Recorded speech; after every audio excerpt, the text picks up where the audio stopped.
Hello, and welcome to a special edition of Making Sales Social Live. I'm Bryn Tillman, and I am really excited to be here today to talk about 7 activities for sales leaders and their teams. This is really about optimizing LinkedIn for social selling. I'm going to dive right in. So, the first activity that we need to do is embrace social listening. This is about building rapport and social proximity. So, one of my little pet peeves is when I get on a call with someone that I've connected with on LinkedIn, I've had some messages back and forth, and now we've set an appointment. Hi, nice to meet you. Where are you from? And I go, we're on LinkedIn together. Take 3 seconds, kind of do a little social listening. When I started in sales and I walked into an appointment, I would look around the office, maybe the walls of the hallway going down the office, and look at the awards they've won, look pictures of their family. Maybe they have, big images of products, in the corner of their offices. But I would learn so much just making my way into the conference room to have the conversation. Well, we could do that on LinkedIn. We can take a little bit of time prior to every single conversation and just do a little deep dive into who they are, what content do they care about. Take a look at their influencers. You can see who they're following, maybe even companies that they're following. Take a look at their recommendations, who's saying great things about them, and even some of your shared connections. So don't show up to any meeting. So we want to keep in mind we're embracing social listening. There's also embracing social proximity. We'll get deeper into this in another step, but this is about looking at LinkedIn and social selling from a networking / relationship building perspective. So who do we know that knows who we want to know, and start to leverage this warm market mentality versus this cold outreach mentality. So that's the first thing. The next thing that we want to do is we want to make sure that all of our sales team, every client facing person, has a profile that's on brand.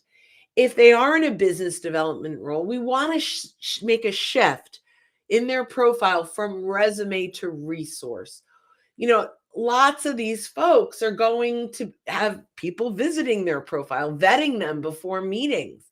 These are little micro landing pages representing you and the company. So we want to make sure that the voice is right, that the grammar is right, that the logo is right. Yeah, even the images and the content that's being shared. So before we send any sales rep into the field, or on the phones, we want to make sure that their profile is on brand and is actually bringing value to to the profile visitor.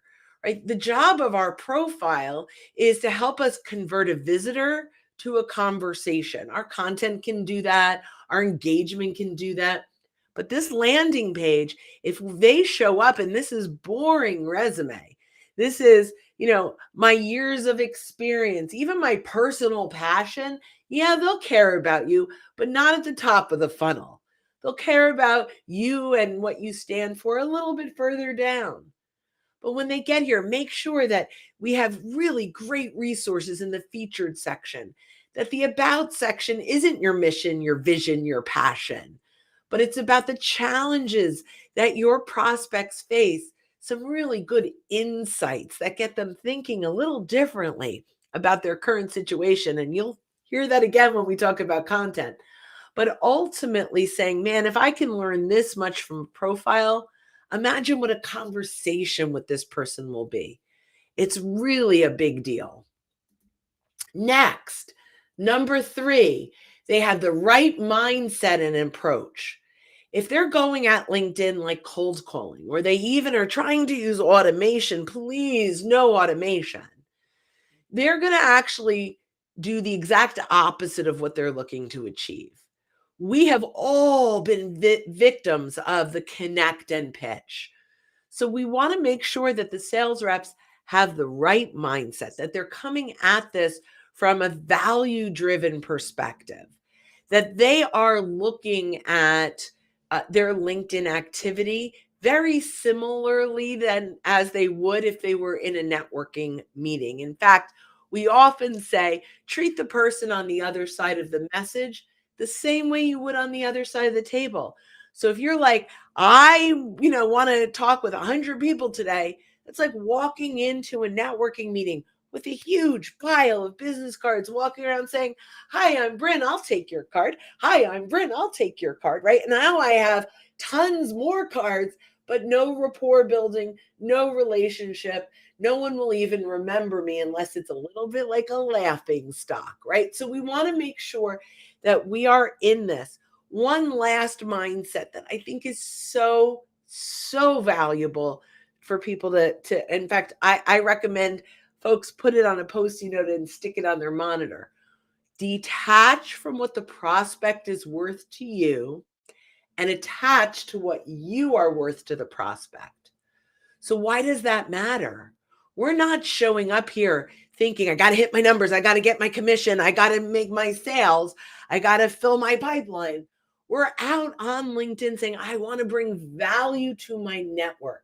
And as long as we're bringing the right value at the right time to the right people, the conversations will happen.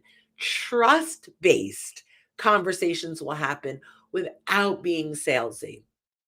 Number 4, set, measure, and tweak the right KPIs.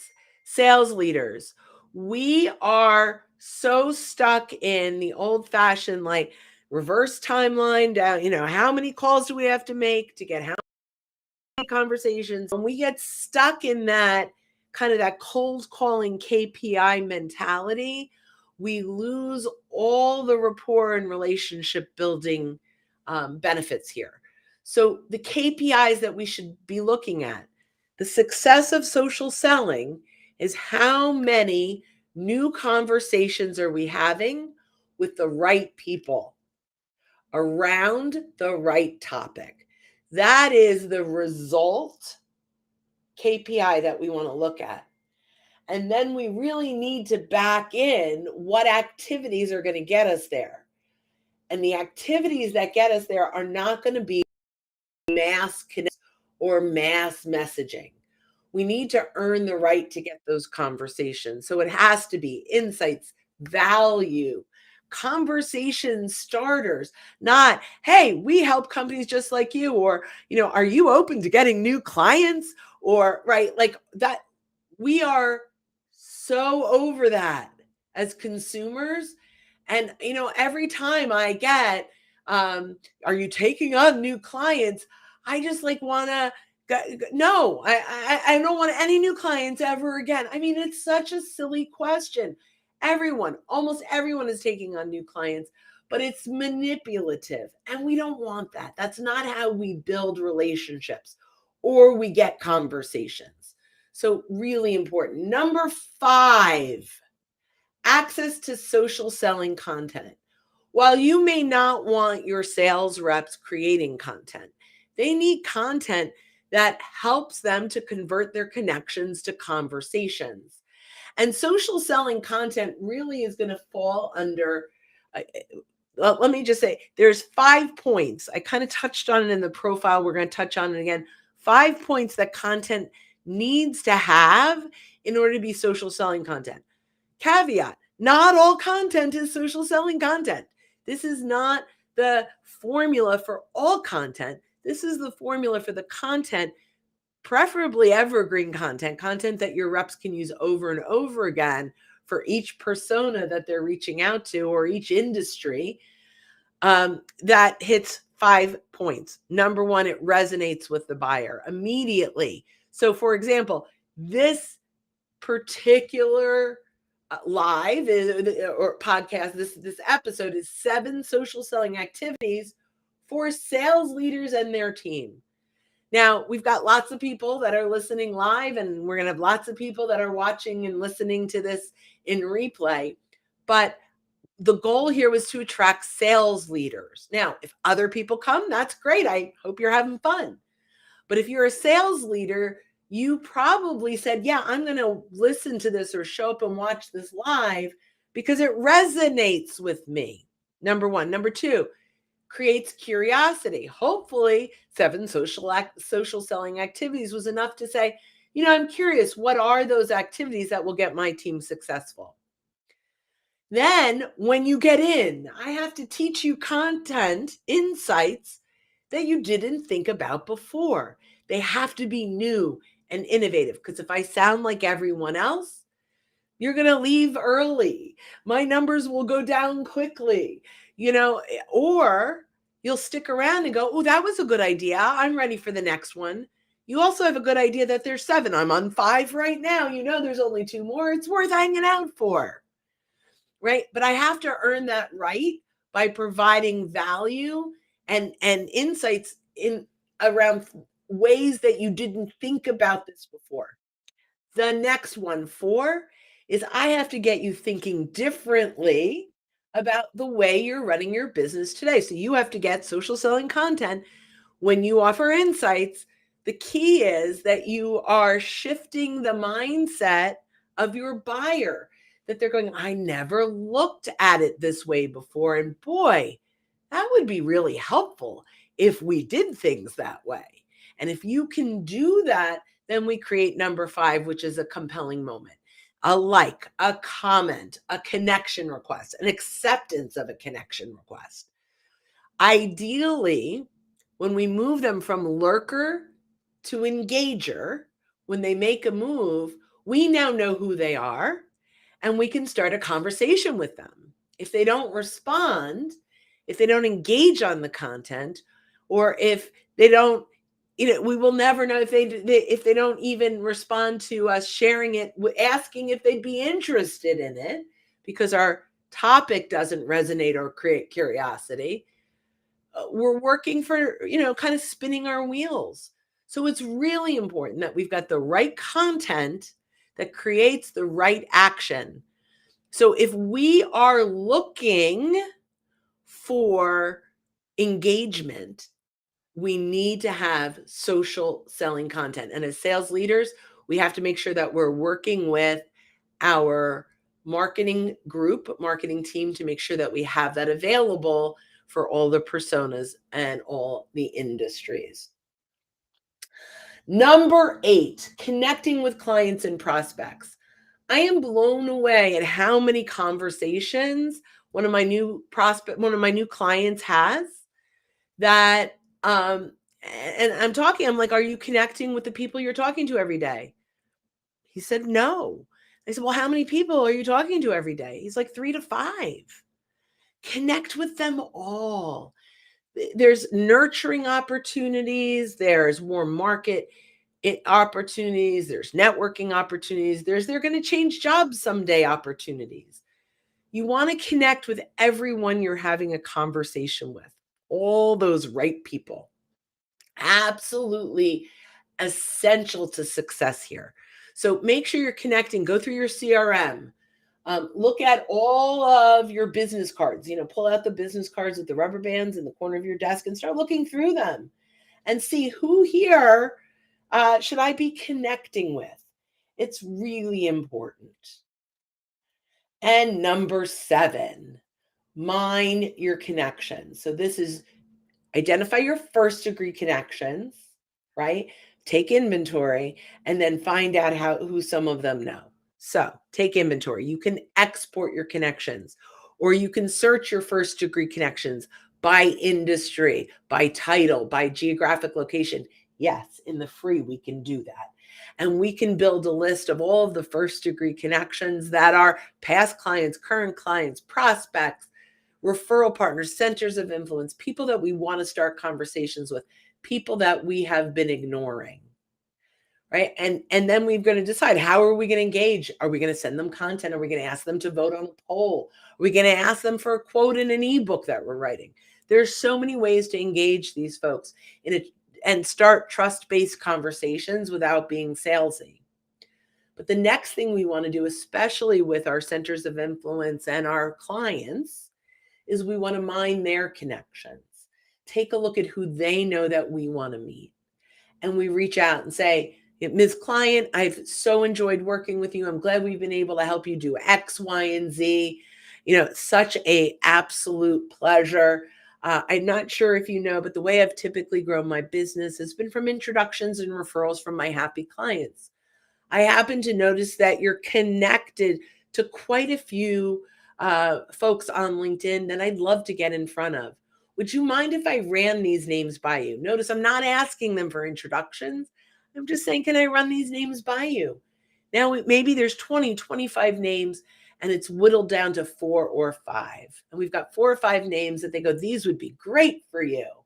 They're like, thanks so much. Of these names, is there anyone on here you'd feel comfortable introducing me to?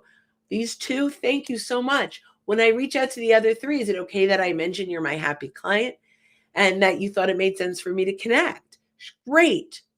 Now I have 5 new opportunities in the pipe, and I'm coming in at a very high level of credibility. So those are the 7 social selling activities sales leaders really need to embrace and start to just, blend, sew it into the fabric of your sales process.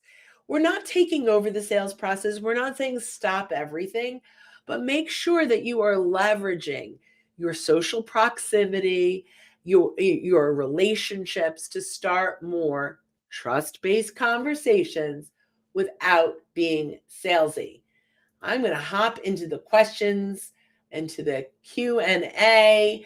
And our first one is from Stan Edwards. Bryn, this is good stuff. Thanks, Stan. I appreciate it so much. Put in chat what you think, your favorite takeaway from this was.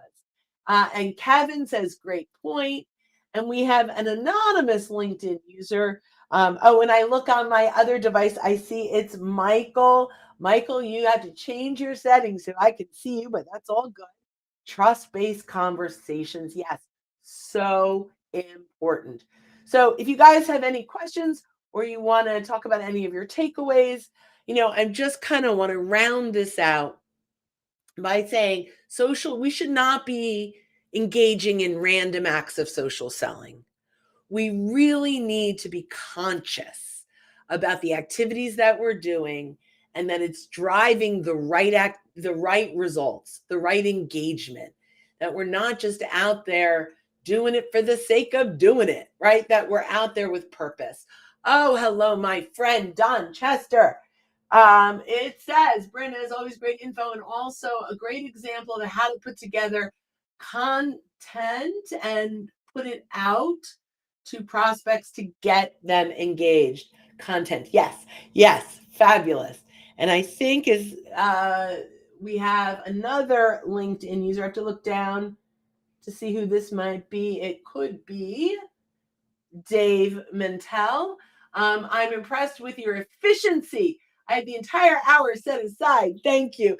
Yep. No, I love to do them in 20 minutes or less, and now we're in Q&A. We don't have the time. We got to get to it. Absolutely. So that's awesome. I'm so glad that you found that helpful. Hello. We have Jay Fernando. Thank you. Always learn something new from your talks. I'm glad. Hopefully it's something new that gets you thinking differently about your current situation. And I created a compelling moment by having you comment. I love it. That's awesome. Justin, what about helping people in your network because it's the right thing to do? Hopefully at some point they'll reciprocate. So yeah, that's fine. As long as they're the right people in the right circles and that what you're providing for them is really value in their eyes. I don't want you to spin your wheels just being a really nice guy. Keep that for Facebook. Here, we want to be a really nice guy in the right space. Now, if someone else randomly reaches out for help them. I love that. But I would not go out seeking to help people simply to help them. So really important there. Let's see. Oh, there's so many coming in right now. We have Don says, Dave, exactly. This is how to put a presentation together. Thank you. Samuel says, thank you very much, Bryn. After this, I'm going to offer the best value and ensure that my prospects are built in the right way. Love it. Tony says, Bryn, can you elaborate? Sorry, it's really tiny on my screen. On what is a good social selling content? Social selling content does these 5 things: resonates with your buyer, creates curiosity, teaches them something new that gets them thinking differently about their current situation, and creates a compelling moment. So we're moving them from lurker to engager so we can start that conversation. LinkedIn user, this might be Dave again. I think we could all think more about what we are worth to our clients and how to articulate that. For most of us, the value really is very high. I am sure it's very high. But when we tell them it's very high, they don't believe us. But when we experience it, we earn the right to get the sales call. Guys, I've had so much fun. I hope you have too. Make sure you visit socialsaleslink.com/podcast to subscribe to our podcast wherever you listen to your podcasts.